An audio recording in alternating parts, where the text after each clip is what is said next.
The Lagos APC primaries have just been concluded, and now to the PDP primaries. They are also just rounding up, and then candidates are emerging as to who are going to be representing both parties, as they are seen as the major parties that will be represented in the upcoming general elections in 2019. This is Lagos 2019, and we shall be discussing Lagos politics. And with me on the studio today is Barrister Jide Ologun. He is also a HR practitioner. Barrister, you're welcome to the show. Thank you. Good afternoon. Okay. We'll delve into the question. I think, okay, there's no need to do a formal introduction of who you are already. I think people already know who you are. So, what kind of laws do you think? Because I don't want to go back into the primaries and how we've seen or how people see the primaries. Let's just delve in straight and say, okay, what kind of laws do you think should be made that have that can help the nation's democracy thrive? You know, talking about laws, I think we have enough laws to make our democracy work. Okay. You see, we should be talking about implementing the laws. For example, the Constitution that binds us together has made sufficient provision for the protection of the people, provision for the people, and the creation of enabling environment that makes us relevant globally.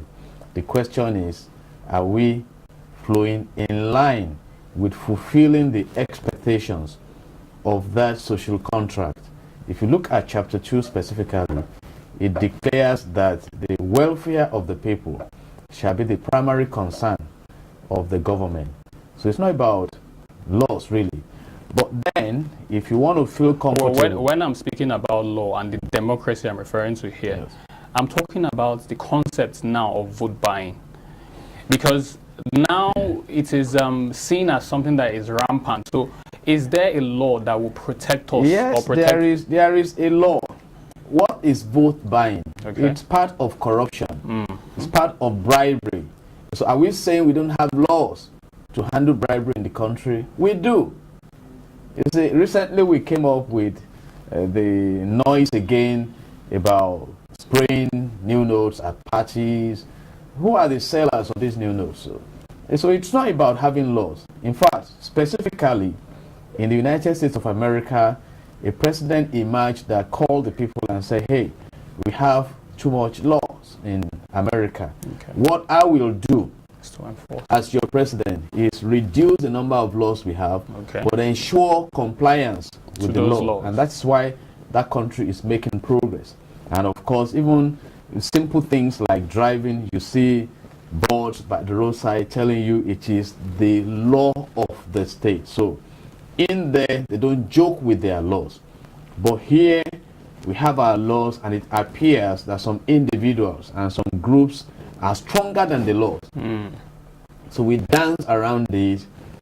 The big question remains that while appreciating the fight against corruption, how many of the corrupt people have actually been jailed? So you start looking at our criminal judicial system value chain, and the fact that at a point in time, those who should be cooling down in the cooler of justice defected to other party, and you see them becoming saints. So you ask the question, are we really serious about developing the country, or are we using the law tools as political machinery to reinforce our dominance on the platform of politics? And of course, if you look at Singapore as a template, in Singapore they don't joke with corruption. In China they don't joke with corruption. In fact, the battle against corruption in China is against the tigers and the flies. The tigers are the big ones. The flies are those who support them. But here we are in a country, even with overwhelming evidences, you still see manipulation. And I can refer to some cases. You remember the Ikoyi Gate? Yes. Obvious facts.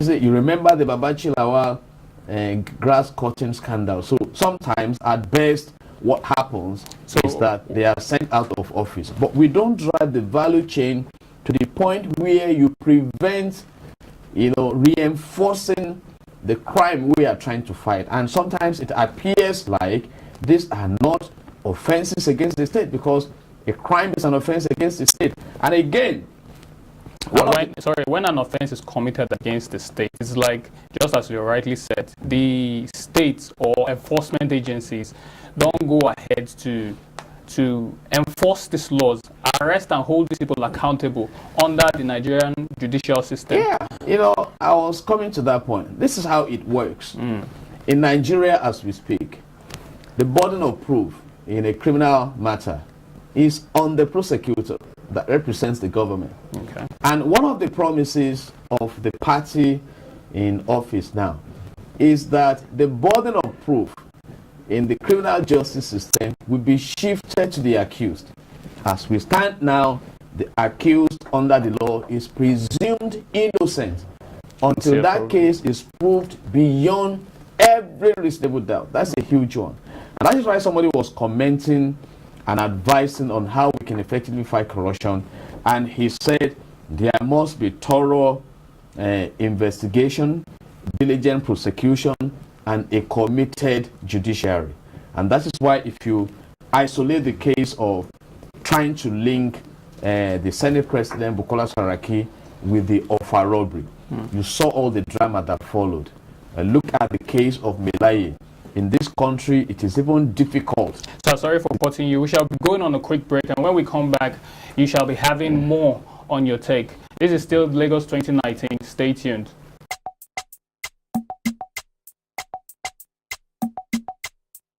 Ekpe, a town which is home to many prominent Lagosians, located on the north side of the Lekki Lagoon, is currently being... Welcome, this is still Lagos 2019. Barrister, there's a question I'm itching to ask you based on your earlier statements at the beginning of the program. Is it ideal for a single person to dictate the affairs that is political of a state which is assumed to be a democratic state? Yeah, democracy started in Athens in Greece, and it is the government of the people, by the people and for the people. It was simpler then because of the not too large a population. Okay. But as communities started growing and adopting that system, you come to the point of representative democracy. Okay. That means we cannot all go to the National Assembly. Let's take the House of Senate, for example. We have 109 senators that represent various jurisdictions, and they are expected to represent our interests there. And coming to your question on whether somebody can become so huge and begin to dictate, is the politics we have allowed. It's not a new thing. We still have followers of Awo, followers of Azikiwe, followers of individual political figures that have established themselves in the political arena. And so it's either we remain comfortable with that or we fight it. And the way to fight it is for the electorates to show a greater interest in politics, and of course for the political parties. I was disclosing on the radio program this morning that political parties are not just to be registered and they go and be waiting and fighting for elections. They are to be registered to engage issues. We have about 91 political parties in Nigeria, and yet I'm yet to see one that will say, okay, we want to focus on education until every child in Nigeria has access to decent and free education. Another party says we want to focus on health until... So in a way, it's holding the ruling party accountable. Exactly. So it's like democracy is to advance the fortunes of the people. It's not just for you to get power, but it appears as if in our society it's just no. There should be issues driven. I want to live in a society where the presidential clinic can treat my president. These are serious issues. So going forward, or moving forward to the 2019 elections that are upcoming, candidates have already started to emerge for various parties. For APC, we have Sanwo-Olu. For PDP, we have Jimmy Agbaje. For ADC, we have Muyiwa Fafuora. We have Babatunde Gbadamosi for the ADP. And then we have Barrister Owolabi Salis out of all these candidates I've mentioned, who do you think, in your opinion, would take the day at the end of the general election? You see, I only have one vote. Okay. So maybe we should leave that to the electorates. But we also warned that when you lay too much emphasis on your PVC, the permanent voting card, there is a step that will be taken before you can even engage your PVC, which is the product of the primaries, the candidates that will be presented by the parties. And these are left to the electorates within the party. So in public relations, we call them the internal publics. Okay. Before they now come to the external publics of the general electorates. But if you ask me, we need to understudy the elements of good governance to begin to determine who will deliver on this good governance. Okay, looking at who will deliver now, my final question or my final take on today's episode. Jimmy Agbaje.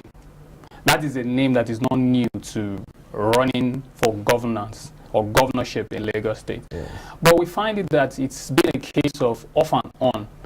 And why do you think it is the case that every 4 years or 3.5 years he emerges, then after he probably loses, you find him going under the radar and then he reappear in the next upcoming general election? It's just what I just mentioned now.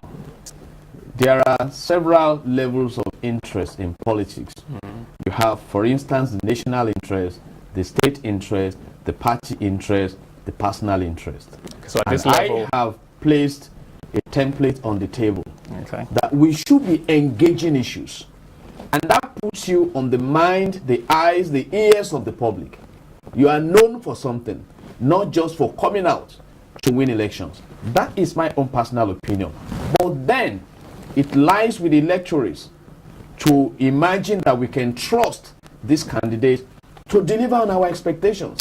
And that takes us to the basic amenities we must find in a decent society. You talk of electricity, you talk of good roads, transportation, the environment that is well kept, a secured future, talking about infrastructure, creating opportunities, employment, industrialization. And the United Nations has simplified it by coming out with the Sustainable Development Goals with about 17 points. So when we look at this, you realize that we should be going for leaders. So who is a leader? And someone said that the average politician thinks of the next election, but the statesman thinks of the next generation. So our consideration now in Nigeria, as at this morning, a respected king is emphasizing the fact that Nigeria may become the headquarters of poverty. I don't want my country to come to that stage. We should begin to identify those who can migrate us from where we are now to where we solve want to our problems and move us to a more prestigious future. And don't forget, the population of Nigeria in 1960 was about 45 million. As at 2017, we are about 190 million. Do we have the facilities to absorb this growth? So what will be the population of this country by year 2050? And that's why we should be interested in leaders who are innovative, leaders who are creative, leaders who are pragmatic, leaders who can run with visions, so that in no distant time we also can stand tall. Leaders who can run with vision. Exactly. And in those last words, Mr. Jide Ologun, Barrister Jide Ologun, I would like to say a very big thank you for being on our show today. Thank you also for the beautiful platform. I would wish for more time for us to discuss, but I'm sure other opportunities will present itself in the future. Thank you very much once again. God bless you. God bless Nigeria. And that is it on Lagos 2019. It was interesting, and I'm sure you want to get more facts. And if that is the case, you can follow us on our social media handles on Twitter, Instagram, and Facebook. Or you can subscribe to our YouTube channel at ibile.tv. Ibile is spelled IBILE.tv. Follow us and subscribe. You can leave your comments as well, and we shall take them as they come. Remember, this is Lagos 2019, and until next time we see.